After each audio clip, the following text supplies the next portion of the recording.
സംസ്ഥാനത്ത് വി.ഡി. സതീശന്റെ നേതൃത്വത്തിൽ യു.ഡി.എഫ് സർക്കാർ അധികാരമേറ്റതിൽ ആഹ്ലാദം പ്രകടിപ്പിച്ച് പള്ളുരുത്തിയിൽ വിവിധയിടങ്ങളിൽ മധുരപലഹാര വിതരണവും പടക്കം പൊട്ടിക്കലും സംഘടിപ്പിച്ചു.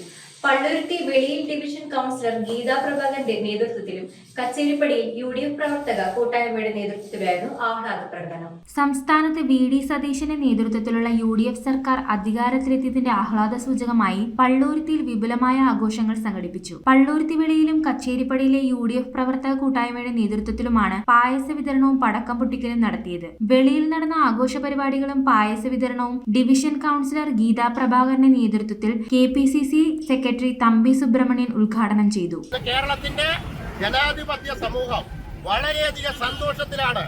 ആ സമൂഹം സന്തോഷത്തിൽ നിലനിൽക്കുമ്പോൾ അതിന്റെ കൂട്ടായ്മയിൽ നമ്മുടെ സഹപ്രവർത്തകരെല്ലാം സത്യപ്രതിജ്ഞയ്ക്ക് പോയിരിക്കുക ആണെങ്കിലും ബാക്കിയുള്ള മഹിളാ കോൺഗ്രസിന്റെയും സഹപ്രവർത്തകരായ സുഹൃത്തുക്കൾ ഇന്ന് വഴിയാത്രക്കാരായ സഹപ്രവർത്തകർക്ക് മധുരം വിതരണം ചെയ്തുകൊണ്ട് പായസം വിതരണം ചെയ്തുകൊണ്ട് നമ്മുടെ പള്ളുരുത്തി പ്രദേശത്ത് മുമ്പോട്ട് പോവുകയാണ്. ഇവിടെ 1000-ലധികം കപ്പ് പായസമാണ് പൊതുജനങ്ങൾക്കായി വിതരണം ചെയ്തത്. കച്ചേരിപ്പടിയിൽ നടന്ന ചടങ്ങിൽ KS ഷൈൻ പായസ വിതരണം നിർവഹിച്ചു. മിസ്വാർ ബിജുവിന്റെ അധ്യക്ഷതയിൽ ചേർന്ന യോഗത്തിൽ ടി ഹംസ, CMP രാജേഷ്, ഷമീർ, അൻസാർ, അഫ്സൽ, ക്ലീറ്റസ്, കനകൻ, ഷബീർ, സഫർ, ജൂഡ്സൺ, മുൻസിർ എന്നിവർ സംസാരിച്ചു. UDF-നെയും കേരള ജനതയെയും സംബന്ധിച്ച് വളരെ സന്തോഷകരമായ ദിനമാണ് ഇന്ന്.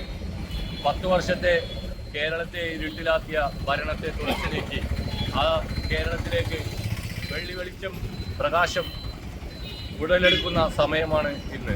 വഴിയാത്രക്കാർക്കും KSRTC തുടങ്ങിയ എല്ലാ വാഹനയാത്രക്കാർക്കും പായസ വിതരണം ചെയ്താണ് പ്രവർത്തകർ തങ്ങളുടെ പ്രിയ സർക്കാരിന്റെ സത്യപ്രതിജ്ഞ ആഘോഷമാക്കിയത്. News bureau, Kochi. ഒരു പവന് മുകൾ പർച്ചേസ് ചെയ്യുന്ന എല്ലാവർക്കും ഗോൾഡ് കോയിൻ സമ്മാനം. ഡയമണ്ട് ആഭരണങ്ങൾ പർച്ചേസ് ചെയ്യുന്നതിൽ നിന്നും തിരഞ്ഞെടുക്കുന്ന ഒരാൾക്ക് ഡയമണ്ട് റിംഗ് സമ്മാനം. പർച്ചേസ് ചെയ്യുന്ന എല്ലാവർക്കും കൈനിറയെ സമ്മാനങ്ങളും. ഈ ഓഫർ ഏപ്രിൽ 10 മുതൽ 20 വരെ. സെവൻസ് ഗോൾഡ് ആൻഡ് ഡയമണ്ട് ഇപ്പോൾ പള്ളുരുത്തിയിലും.